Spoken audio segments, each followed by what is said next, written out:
இந்தியாவில் 130 கோடி மக்கள் இருக்கிறார்கள், வெறும் 15,000 போலீஸ் ஸ்டேஷன் தான் இருக்கு என்று உலகத்தில் எங்கே வேணாலும் போய் சொல்லலாம். என்ன காரணம்? இவ்வளவு குறைவான எண்ணிக்கையில காவல் நிலையங்கள் உலகத்தின் எந்த தேசத்திலும் கிடையாது. By and large, this country is unpoliced and underpoliced. என்ன காரணம்? அறம் சார்ந்த வாழ்க்கை தான் காரணம்.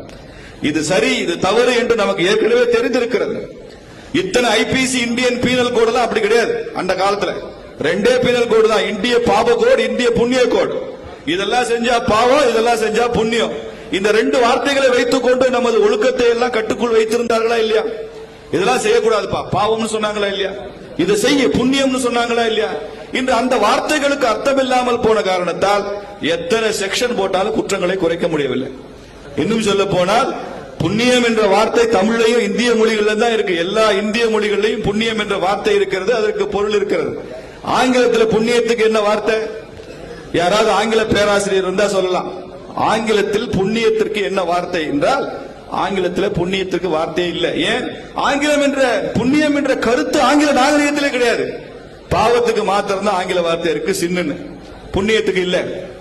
இதை நான் ஒரு கல்லூரியில பேசுறப்போ ஒரு மாணவி எழுந்து கேட்டா, இப்படி புண்ணியத்துக்கு ஆங்கில வார்த்தை இல்லைன்னு சொல்றீங்களே, நான் ஒரு ஆங்கில வார்த்தை சொல்லுகிறேன், அதுக்கு தமிழ் வார்த்தை சொல்லுங்க. என்னமா வார்த்தை? டேட்டிங். டேட்டிங் ஒரு வார்த்தை இருக்கு ஆங்கிலத்துல. நாங்க எங்க மொழிபெயர்ப்பு துறையில தலையிலா தேடி பார்த்தோம், தமிழ்ல என்ன வார்த்தை இருக்கு? தமிழ்ல வார்த்தையே இல்லையே சார். ஏன்? டேட்டிங் என்ற அநாகரிகம் தமிழ் பண்பாட்டில் இல்லாத காரணத்தால் தமிழ்ல வார்த்தை இல்லை.